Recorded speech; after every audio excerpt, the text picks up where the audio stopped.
Fala, maníacos! Este caso aconteceu em 13 de novembro de 2011, em Calgary, no Canadá. A Central 911 recebeu uma ligação. A atendente pergunta se a pessoa precisava de bombeiro, polícia ou ambulância. A mulher nervosa responde ambulância e disse que a sua filha tinha caído da escada e não estava consciente. A atendente disse que a ajuda já estava a caminho e que era para ela continuar na linha. Ela pergunta quantos anos tinha a menina. A mulher nervosa responde que ela tinha 6 anos. A atendente pergunta se a menina estava acordada e a mulher diz que não. E então ela pergunta se a menina estava respirando e a mulher, desesperada, também disse que não. Por volta das 19h18, as equipes de resgate chegaram ao local. Ao chegar, encontraram Micah Jordan, de 6 anos, inconsciente e em parada cardíaca completa. Micah foi levada às pressas para o hospital. A polícia foi chamada para investigar como uma menina de 6 anos poderia estar tão gravemente ferida por uma queda na escada. A casa estava cercada por fitas de crime e tratada como uma cena de crime. Um vizinho disse que tinha visto a menina na casa algumas vezes e se perguntava por que ela não estava na escola. Ele disse que ela parecia machucada e com um olhar de medo nos olhos. Ele conta que viu alguns arranhões no rosto dela e que perguntou à mãe dela o que havia acontecido.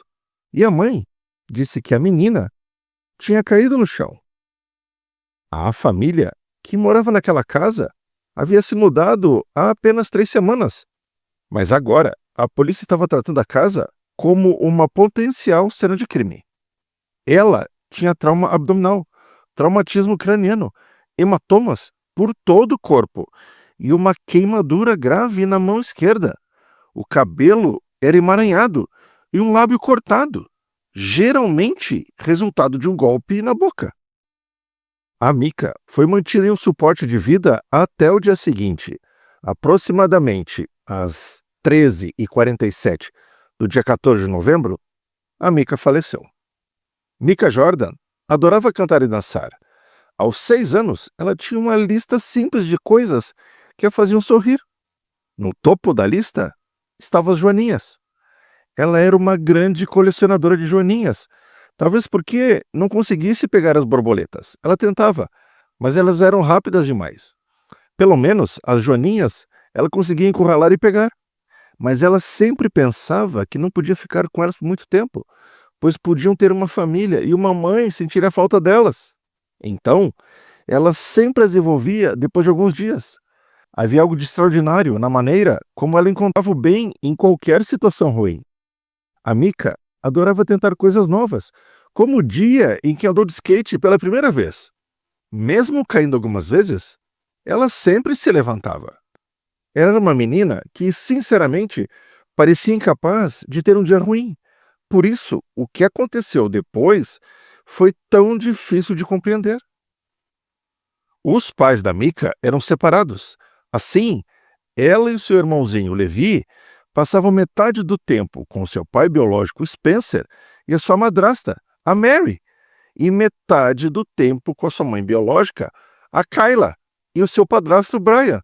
Os pais disputavam a custódia deles na justiça. No fim de semana em que a Micah foi levada às pressas para o hospital, ela e o seu irmãozinho deveriam estar na casa da mãe. Em vez disso, o seu pai os manteve na sua casa. O velório da Micah ocorreu 6 dias após a sua morte. O seu pequeno caixão branco estava na frente da sala, coberto de flores, e havia um balão de princesa flutuando acima. Penso em Micah e me pergunto como uma criança tão cheia de vida e possibilidades pode partir tão rápido, mas Deus sabe o que faz. A música favorita da Micah foi tocada enquanto memórias de sua curta vida eram mostradas em uma tela grande. Toda noite, na hora de dormir, quando a Micah estava na casa da sua mãe, era essa música que ela cantava.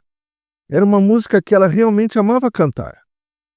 Dada a extensão dos ferimentos no corpo da Micah, era difícil para qualquer um aceitar que ela havia simplesmente caído da escada. Não demorou muito para a polícia anunciar que a morte da Micah não foi um acidente. Ela sofreu ferimentos abdominais graves. Houve uma laceração no pâncreas e seu fígado foi rasgado. Mas os piores ferimentos foram na cabeça. Esses ferimentos eram inconsistentes com uma queda de escada. A imprensa foi até a casa do pai e da madrasta da Micah para tentar obter algumas respostas. A repórter diz que gostariam de falar com eles sobre a morte da Micah. O Spencer disse que não falaria nada e que um dia contaria sua versão do que aconteceu, mas que não seria agora. A repórter pergunta se ele estava apoiando a esposa e ele diz que sim, que eles estavam apoiando o outro e que ninguém tinha feito nada de errado, e diz que não faria mais comentários. O detetive conta que a história que o Spencer e a Mary contaram para a polícia não fazia sentido. Os pontos em comum entre as duas entrevistas eram que a Micah caiu da escada e que nenhum deles viu ela cair. Ambos os cuidadores, durante a entrevista, não demonstraram qualquer emoção. Eles estavam estagnados, sem emoção. Ambos fizeram comentários negativos sobre a Micah durante a entrevista, o que levantou mais suspeitas para o investigador. Poucas semanas antes da morte da Micah, o Brian e a Kayla ligaram para um centro de acolhimento familiar. Aparentemente, a Micah tinha alguns arranhões e hematomas incomuns quando voltou de uma visita da casa do seu pai. E isso combinava com o relato do vizinho sobre a Micah estar arranhada. O Brian, o padrasto, conta que quando a Micah foi levada às pressas para o hospital, os médicos descobriram uma queimadura de 3º grau que cobria a palma da mão dela. Você começa a perceber que a quantidade e a extensão dos ferimentos, incluindo ferimentos internos, contundentes e queimaduras de 3º grau, não se está mais discutindo abuso, mas tortura. A Kayla diz que a pessoa que fez isso só poderia ter muita raiva, muita mágoa, e ela queria saber por quê. O que aconteceu para fazer uma pessoa se sentir tão bravo ou chateado que descontou uma menina de 6 anos? O detetive conta que o Spencer e a Mary foram gravados elaborando histórias para explicar à polícia os ferimentos fatais da Micah. Eles pensavam que o Spencer, sendo o pai biológico da Micah, que ele tomasse a atitude de cortar o relacionamento com a Mary. No entanto, eles descobriram que a pressão policial e a investigação realmente os aproximaram. Isso é incomum? Sim, porque em situações onde uma criança morre em circunstâncias suspeitas, o pai biológico geralmente fica tão chateado e sem explicações que o estresse entre os dois resulta em separação, não em uma união. Havia apenas uma outra pessoa que viu o que aconteceu com a Micah, o seu irmão mais novo, o Levi. O problema era que o Levi tinha apenas 4 anos na época. Ficou muito óbvio nas entrevistas que o Levi havia testemunhado abusos contra a Micah, mas estava muito cedo para falar sobre isso. O Levi nunca se abriu sobre o que viu acontecer com a Micah. Os detetives tentaram entrevistar o Levi em 3 ocasiões diferentes, nas semanas seguintes, no início da investigação. O Levi era um garotinho muito assustado, e ele logo foi descartado como possível testemunha apenas para protegê-lo da investigação. O Brian e a Kayla ficaram gratos pelo Levi ter sido poupado da investigação. Ele deixou claro que não gostava de falar nada que tivesse a ver com seu pai ou com a Mary. Nos meses seguintes, parecia que a polícia havia chegado a um beco sem saída. No ano seguinte, o Spencer e a Mary seguiram com suas vidas, vivendo acima de suas possibilidades. O Spencer estava desempregado há algum tempo. Eles contavam com várias agências sociais para pagar as contas, mas haviam muitas contas pendentes. Estavam dificuldades financeiras. No entanto, em 2012, trouxe novos começos, incluindo novas oportunidades de negócios. Essas oportunidades de emprego para o Spencer provavelmente foram muito boas. Mais dinheiro entrando, talvez menos estresse, e a vida estava melhorando. Durante esse mesmo período, a investigação policial estava sendo reduzida, E isso foi outro ponto positivo para eles, pois os detetives não estavam mais importunando diariamente, e um dos detetives estava se afastando do caso. Também houve novas amizades. O Spencer e a Mary finalmente tinham um círculo social que os entendia. Eles iam a encontros duplos e aproveitavam a vida, faziam coisas diferentes, como bungee jump, e iam até jogos de hóquei. Seus novos amigos não os julgavam como as outras pessoas pareciam fazer, e eles sentiam que podiam confiar neles. Quase um ano após a morte da Micah, houve uma grande reviravolta no caso. A polícia prendeu o Spencer e a Mary. O próprio pai e a madrasta da Micah foram acusados de matá-la. O detetive de homicídios da polícia de Calgary, o David Sweet, entrevistou a Mary. Ela disse que as crianças eram sua paixão, que sempre foram. Ela afirmou que a Micah mentia frequentemente, e ela mentiu naquele dia, e precisava ser punida.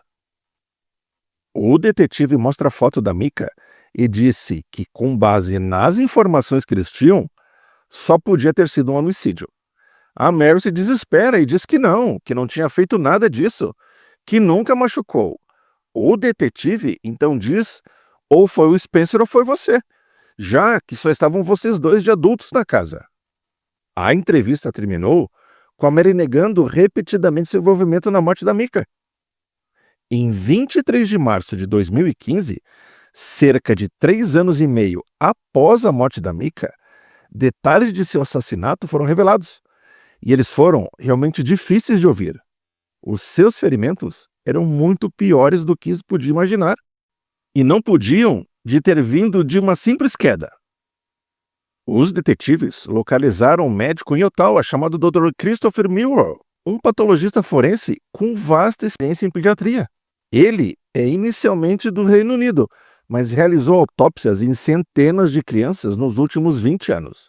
Então, os detetives pediram para que ele o ajudasse no caso da Micah, para analisar todas as evidências médicas e fornecer uma opinião imparcial quanto ao cronograma dos ferimentos.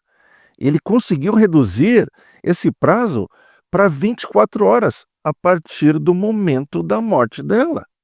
Ela morreu 16 horas após o transporte para o hospital infantil.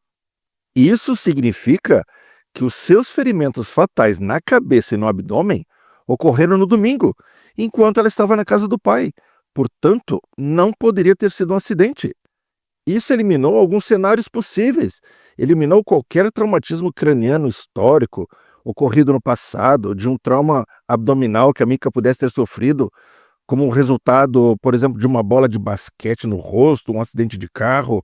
Nada disso era possível. Quando os paramédicos encontraram a Micah na casa do Spencer e da Mary, ela estava caída a alguns metros da escada. Ela não tinha pulso, o seu coração não batia, a Micah estava suja, seu cabelo estava emaranhado e com pedaços faltando. Ela foi torturada por dias antes da sua morte. A polícia tinha uma gravação de uma ligação telefônica que a Mary fez para um hospital infantil. A ligação foi feita no dia 12 de novembro de 2011, logo após a meia-noite, quase 2 dias antes da Micah ser levada às pressas para o hospital. Na ligação, é possível ouvir a Mary ligando para o hospital dizendo que a sua filha tinha queimado a mão enquanto brincava com uma chapinha de cabelo. Ela disse que tinha feito uma bolha na mão e queria saber se ela tinha que estourar ou não, ou se a bolha sumiria depois. A atendente pergunta a idade e o nome da criança, e a Mary diz que ela tem 6 anos e que se chama Micah Jordan.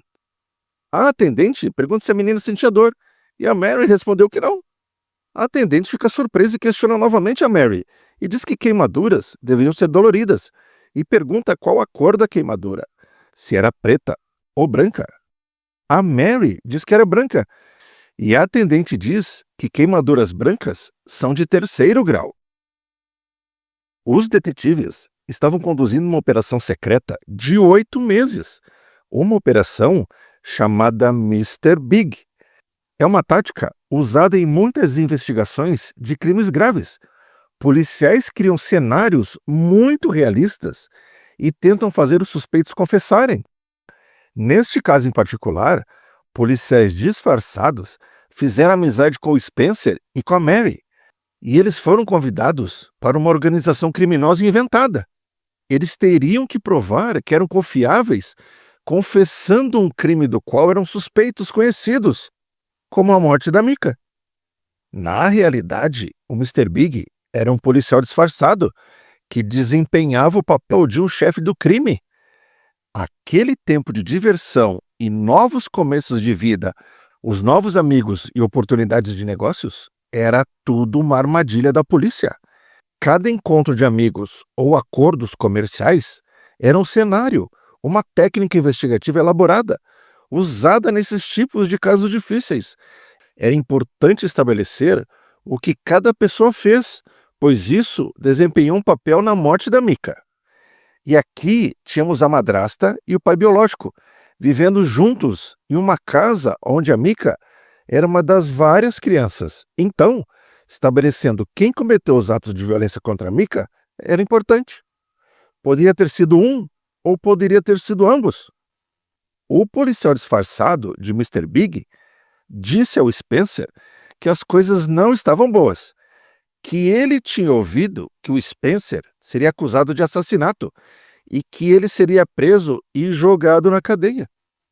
O Mr. Big disse ao Spencer que não poderia ajudá-lo a menos que confiasse nele. E para confiar nele, ele precisava saber exatamente o que aconteceu com a Micah. O Spencer contou que acabou descontando um pouco a raiva na filha. Ele disse que não bateu nela, que mais ou menos só empurrou e que se lembrava dela ter caído de costas no chão e batido a cabeça bem forte. A conversa continuou por horas. E então, finalmente, o Spencer confessou que tinha batido nela em alguma área do estômago e ela tinha caído. Ele confirmou para o Mr. Big que tinha batido nela com força. O Spencer revelou evidências contundentes para os policiais disfarçados em uma operação de Mr. Big. Agora era a vez da sua esposa. O detetive conta que imediatamente após a confissão do Spencer ao policial disfarçado, o Spencer ligou para Mary. Isso desencadeou alguns momentos tensos para os detetives de homicídios. O Spencer reclamou que aquilo parecia uma entrevista policial. O detetive conta que o Spencer sempre foi o mais cuidadoso e o mais paranoico dos dois. Ele sempre se preocupava com a investigação policial, com grampos, até mesmo com a operação secreta. A Mary, por outro lado, nem tanto. Ela meio que aceitou seus novos amigos e não se preocupou com coisas como seu telefone estar grampeado. De alguma forma, a Mary conseguiu acalmar os nervos do Spencer. E então, foi a vez dela. O detetive conta que eles fizeram um segundo chefe do crime para a Mary. E a Mary, durante aquela confissão secreta, forneceu mais detalhes sobre os ferimentos que ela havia infligido na Micah. Foi quando a polícia finalmente descobriu a verdade sobre aquela queimadura horrível na mão da Micah. A Mary contou que colocou a Micah entre as pernas, agarrou a mão dela e com o isqueiro na outra mão, queimou toda a palma da mão por 30 segundos. Essa confissão foi muito chocante até para o policial mais experiente ouvir isso. Eu vi as fotos da mão da Micah. Elas são horríveis. Saber que a Mary propositalmente segurou um isqueiro sobre a mão como tortura está além da minha compreensão. Mas isso foi apenas o começo de dias de tortura. A Mary contou que o Spencer empurrou a Micah com bastante força e ela acabou batendo nos armários da cozinha, que estavam do outro lado. Em um ponto da entrevista, a Mary pegou uma almofada do sofá e usou como um exemplo para mostrar o que ela fez com a Micah. Ela chacoalhou a menina com força e disse que ela era sua madrasta e não a sua mãe, e por isso ela batia na Micah todos os dias. A operação do Mr. Big esclareceu muito o que cada um fez. Ambos falaram sobre o que fizeram, como fizeram e quando fizeram. E ambos fizeram isso separadamente, cada um com o seu Mr. Big, ou melhor, com o policial disfarçado. Isso trouxe tudo à tona. Mas o que eles dizem que fizeram com a Mika é consistente com as evidências médicas? Era. Apesar das evidências esmagadoras e condenatórias do caso, a promotoria tinha outro obstáculo a superar. O problema era que a operação secreta do Mr. Big não era automaticamente permitida como evidência no julgamento. Na verdade, a operação estava em perigo de não ser permitida como evidência, por causa de uma decisão do Tribunal Superior do Canadá. Em 2014, a Suprema Corte do Canadá decidiu que confissões extraídas por meio de operações policiais do tipo Mr. Big tendem a produzir confissões não confiáveis. Estão abertas a abusos e devem ser presumidas inadmissíveis no tribunal. Para as confissões serem aceitas no tribunal, os detetives então compararam os depoimentos contando as agressões com os ferimentos encontrados no corpo da Mika, mostrando que eles estavam falando a verdade sobre o espancamento. Foi perto do fim do julgamento, logo antes dos argumentos finais, que o juiz que presidia o caso decidiu que as confissões eram confiáveis e admissíveis. A menina foi abusada repetidamente por 4 dias. Ela foi arrastada escada acima pelos cabelos, jogada em seu quarto, ela foi empurrada com força e bateu a cabeça no chão da cozinha, e ela foi socada no estômago, o que causou um ferimento interno. Ela foi obrigada a correr escada acima, e então, durante essa corrida, as suas mãos foram amarradas, e ela foi empurrada e caiu ao pé da escada inconsciente. Como chegou a esse ponto? Não há como explicar. A mãe da Mika desmaiou do lado de fora do tribunal depois de ouvir esses detalhes. Ela contou que imaginava que a filha tinha passado, mas a realidade do que eles fizeram com ela foi muito pior. Está além de qualquer palavra ou emoção que eu poderia tentar expressar. Após um longo julgamento pelo assassinato da Mika, de 6 anos, o tribunal dá o seu veredito. O juiz considerou o seu pai e a sua madrasta culpados de assassinato em 2º grau. O Spencer e a Mary foram sentenciados à prisão perpétua, sem chance de liberdade condicional, por 17 anos. O padrasto da Mika disse para a imprensa que a sentença não é o que eles esperavam. Disse que eles insistiam em crime em 1º grau, desde o começo, que eles perderiam alguns anos de vida, mas no final das contas, o culpado era culpado. Mas esse não foi o fim do processo judicial. Houve uma enxurrada de apelações e decisões judiciais. O Spencer e a Mary queriam que as suas condenações fossem anuladas e as sentenças reduzidas. A promotoria ainda achava que isso era assassinato em 1º grau. O assassinato de 1º grau é reservado para crimes que são os mais hediondos em sua natureza. No Canadá, assassinato é de 1º grau quando uma das 3 coisas acontece. A primeira é planejado e deliberado. A segunda, se mata um policial. E a terceira é assassinato em 1º grau se você mata alguém enquanto comete outro delito. E um desses delitos era o confinamento ilegal. Então, temos o confinamento acontecendo ao longo de uma série de eventos, começando com a queimadura. Então, através dos espancamentos que teriam acontecido ao longo dos dias, incluindo o confinamento nas escadas, onde havia uma amarração nas mãos e o controle de sua liberdade. Ela não é capaz de sair dessa situação. Ela tem apenas 6 anos de idade, e é assim que você chega ao confinamento. O detetive conta que mais de 5 anos após a morte da Mika, uma rara decisão do Tribunal de Apelações de Alberta aconteceu. As condenações do Spencer e da Mary foram elevadas para homicídios de 1º grau. Confinamento ilegal em homicídio infantil nunca havia sido julgado antes. Nunca tinha sido. Esse foi o primeiro caso.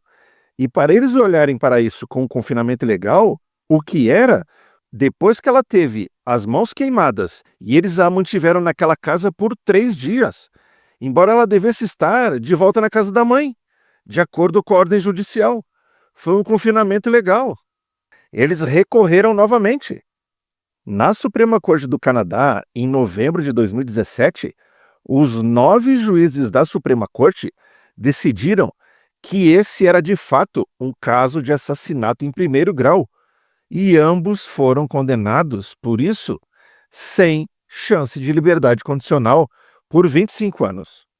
O julgamento de assassinato da Micah marcou a primeira vez no Canadá que o confinamento ilegal foi usado em um caso de homicídio infantil e continua a ser uma ferramenta essencial para os promotores que buscam justiça até hoje. O padrasto e a mãe da Micah comemoraram na saída. Finalmente acabou! Uma das melhores coisas que nós já ouvimos na nossa vida. Finalmente houve justiça para Micah. O detetive fala que esse foi provavelmente um dos casos mais difíceis com os quais ele já teve que lidar. E quando ele diz isso, é em nível pessoal, em nível emocional e em nível profissional. O irmão da Micah, o Levi, ele tem o seu próprio jeito de se lembrar da irmã. Ele a chama de Sissy, e os pais dizem que ele está bem. A mãe, sempre que quer se lembrar da Micah, vai até o cemitério e disse que nos momentos difíceis é o lugar que ela se sente melhor, com as melhores lembranças da filha dançando com as suas joaninhas. Bom, pessoal, vou dar minha opinião sobre esse caso e depois eu quero escutar a opinião de vocês ali nos comentários, tá? Começando, é uma história terrível, né? Como histórias de crianças são sempre terríveis, mas histórias de crianças onde os pais são os assassinos dos filhos é uma coisa muito complicada, né? Mas o que eu penso desse caso, sempre as famílias são destruturadas e quando os pais se separam não é difícil, principalmente, acontece do pai e da mãe, mas a gente vê principalmente do pai usando os filhos para atacar a ex-mulher. Para mim, esse caso é bem típico disso. Eles estavam na justiça, brigando pela guarda dos 2 filhos, e é óbvio que o pai mostrou que não tinha interesse não nos filhos, tanto é que ele matou a filha, né? Mas é uma forma de ficar ali perturbando a vida da ex-mulher. Isso acontece direto e acontece em qualquer lugar do mundo, né? Não é... Essa história foi no Canadá, mas todos nós conhecemos casos de familiares que acontecem isso, tá? O que falar da Mary? Que tem que se intrometer, torturar a filha dos outros? É inadmissível. Não tem nem o que falar de uma mulher dessa. Monstruosa. Uma mulher que batia na menina porque não era filha dela. Também, óbvio, que se vingava, né? E é óbvio que os dois sabiam disso, porque o marido saía para trabalhar, chegava em casa, via a guria toda espancada e achava que era absolutamente normal. Muito interessante essa questão da operação do Mr. Big que os policiais fizeram, né? Como eles engambelaram, como eles enganaram, eles seduziram por 8 meses os dois.